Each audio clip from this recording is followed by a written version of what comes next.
Hello friends, welcome to கோடை kitchen. இன்றைக்கி நம்ம கிச்சனில் பிரெட் வச்சு செய்யக்கூடிய ரொம்ப ஈஸியான ஒரு ஸ்வீட் ஸ்நாக் ரெசிபி தான் பார்க்க போகிறோம். இந்த ஸ்நாக் பண்ணுறது பார்த்திங்கன்னா ரொம்பவே ஈஸி. ரொம்ப குறைவான பொருட்கள் தான் தேவைப்படும். டேஸ்ட் பார்த்திங்கன்னா ரொம்ப சூப்பராக இருக்கும். வெளியில் நல்லா கிறிஸ்பியாக, உள்ள நல்லா சாஃப்டாக இருக்கும். இப்போ வாங்க இந்த ரெசிபி எப்படி செய்கிறதுன்னு பார்க்கலாம்.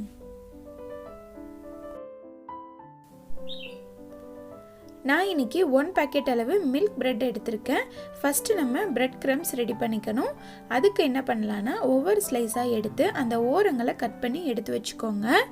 நமக்கு உள்ளே இருக்க பார்ட்டும் தேவை, வெளியே இருக்கிறதும் தேவை. ஃபஸ்ட்டு நம்ம பிரெட் க்ரம்ஸ் ரெடி பண்ணிக்கலாம். இந்த ஓரங்களை மட்டும் கட் பண்ணிவிட்டு அதை தனியாக ஒரு பிளேட்டில் ஃபஸ்ட் எடுத்து வச்சுக்கலாம்.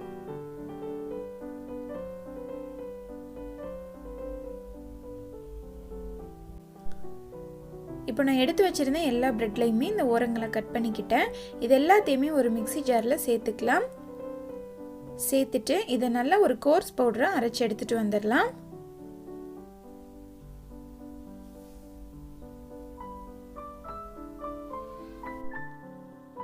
இப்போ பார்த்திங்கன்னா அரைச்சி எடுத்துகிட்டு வந்தாச்சு. அரைச்சதுக்கப்புறம் பார்த்திங்கன்னா இந்த மாதிரி தான் இருக்கும்.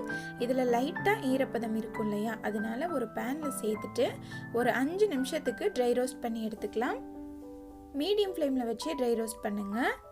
அந்த ஈரப்பதம் எல்லாம் போயிடணும், அந்தளவுக்கு ட்ரை ரோஸ்ட் பண்ணுங்கள். ரொம்ப வதக்கிடக்கூடாது. இப்போது பிரெட் க்ரம்ஸ் ரெடி பண்ணி தனியாக ஒரு பவுலில் எடுத்து வச்சாச்சு. இப்போது அதே பேனில் ஒரு 4 டேபிள் ஸ்பூன் அளவுக்கு தேங்காய் துருவல் சேர்த்து நல்லா வறுத்து எடுத்துக்க போகிறோம். ரொம்ப கலர் சேஞ்ச் ஆகிடக்கூடாது. தேங்காவோட ஈரப்பதம் போயிட்டு நல்லா ஒரு மணம் வர ஆரம்பிக்கும் இல்லையா, அந்த ஸ்டேஜில் கேஸை சுவிட்ச் ஆஃப் பண்ணிவிட்டு இதையும் தனியாக எடுத்து வச்சுக்கோங்க. இப்போ ஒரு மிக்ஸி ஜாரில் 100 கிராம் அளவுக்கு சுகர் சேர்த்துக்கலாம். ஒரு 3 ஏலக்காவை இதோட சேர்த்து நல்ல ஒரு ஃபைன் பவுடரை அரைச்சி எடுத்துக்கோங்க. இப்போ அதே மிக்ஸி ஜாரில் நம்ம எடுத்து வச்சிருக்க பிரெட்டோட நடுப்பகுதி இருக்கு இல்லையா, அது எல்லாத்தையுமே சேர்த்துட்டு இதையும் அதே மாதிரி ஒரு கோர்ஸ் பவுடரை அரைச்சி எடுத்துக்கணும். பாதி பாதியாக சேர்த்து கூட அரைச்சி எடுத்துக்கோங்க. இப்போ பிரெட்டோட ஒயிட் பார்ட் எல்லாத்தையுமே நான் அரைச்சிக்கிட்டேன். இந்த மாதிரி அரைச்சி எடுத்துக்கோங்க. நல்ல ஒரு கோர்ஸ் பவுடராக இருக்கணும். இதில் அரைச்சி வச்சுருக்க சுகர் பவுடர் இருக்கு இல்லையா, அதை சேர்த்துக்கலாம். இந்த ஸ்வீட்னஸ் கரெக்டாக தான் இருக்கும். இதை விட கம்மியாக வேணும்னா கூட நீங்கள் சேர்த்துக்கலாம். இப்போ இதில் நம்ம வறுத்து வச்சுருக்க தேங்காய் துருவல் இருக்கு இல்லையா, அதையும் சேர்த்துக்கலாம். சேர்த்துட்டு ஃபஸ்ட்டு நம்ம கைகளால் இதை நல்லா மிக்ஸ் பண்ணி விட்டுக்கணும். எல்லாமே நல்லா மிக்ஸ் ஆகிடணும். அந்தளவுக்கு ஃபஸ்ட்டு நல்லா மிக்ஸ் பண்ணிக்கோங்க. இப்போ பார்த்திங்கன்னா எல்லாத்தையுமே நல்லா மிக்ஸ் பண்ணியாச்சு. இந்த ஸ்டேஜில் பால் கொஞ்சம் கொஞ்சமாக சேர்த்து பிசைஞ்சிக்கலாம். இது பார்த்திங்கன்னா நம்ம உருண்டையாக பிடிச்சோன்னா உதிராமல் நிற்கணும். அந்த கன்சிஸ்டன்சிக்கு வர அளவுக்கு பிசைஞ்சு எடுத்துக்கோங்க. ஒரேடியாக பாலை சேர்த்துடக்கூடாது. கொஞ்சம் கொஞ்சமாக தெளித்து பிசைஞ்சுக்கோங்க. இப்போ நான் கரெக்டான கன்சிஸ்டன்சிக்கு பிசைஞ்சு எடுத்துட்டேன். இந்த மாதிரி ஸ்பூனில் ஒரு ஸ்பூன் எடுத்துக்கோங்க. எடுத்துட்டு இதை பால் மாதிரி உருண்டை பிடிச்சு எடுத்துக்கலாம். ஸ்பூன் எதுக்கு யூஸ் பண்ணுறோன்னா, நம்ம உருண்டை பிடிக்கிற எல்லா பாலுமே ஒரே அளவுகளாக வரும் இல்லையா, அதுக்காக. இது வேணும்னா யூஸ் பண்ணிக்கலாம், இல்லைன்னா தேவையில்லை.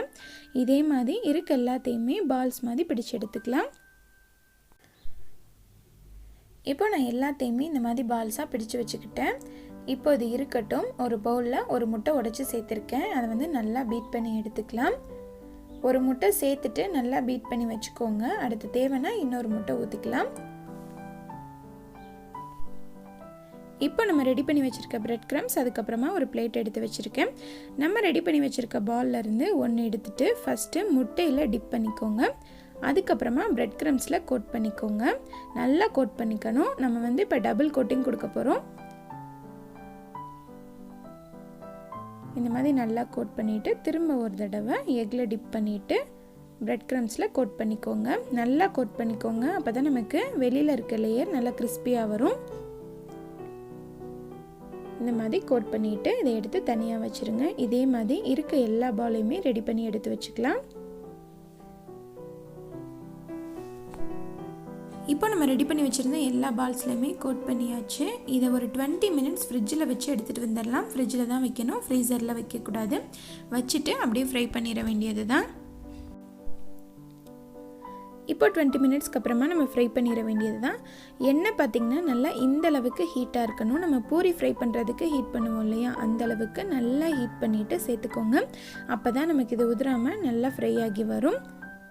2 பேட்சாக பிரித்து ஃப்ரை பண்ணிக்கலாம்.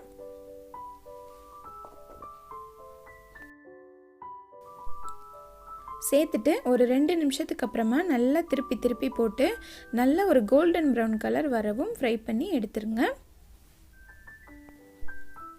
இப்போ ஃப்ரை பண்ணியாச்சு. நல்லா ஒரு கோல்டன் ப்ரௌன் கலர் வந்துருச்சு பாருங்கள். இதை எடுத்துடலாம். இதே மாதிரி இன்னொரு பேட்ச் ஃப்ரை பண்ணி எடுத்துடலாம். அவ்வளோதான், நல்லா சுட சுட சூப்பரான ஒரு ஸ்வீட் ஸ்நாக் ரெடி ஆகிடுச்சு. அவ்வளோதான், நம்ம ஸ்வீட் ஸ்நாக் பார்த்திங்கன்னா நல்லா சூப்பராக ரெடி ஆகிடுச்சு. வீட்டில் இருக்க பொருட்களை வச்சு இந்தளவுக்கு ஈஸியான அதே சமயம் ரொம்ப டேஸ்டியான ஒரு ஸ்நாக் நம்ம ரெடி பண்ணிட்டோம். வெளியில் நல்லா கிறிஸ்பியாகவும் உள்ளே நல்லா சாஃப்டாக ரொம்ப சூப்பராக இருக்கும். இந்த ரெசிபி பிடிச்சிருந்தால் லைக் பண்ணுங்கள். உங்களோட கருத்துக்களை கமெண்ட்டில் பதிவு பண்ணுங்கள். அடுத்து ஒரு நல்ல வீடியோவோட உங்களை மீட் பண்ணுறேன். Thank you so much. Have a nice day.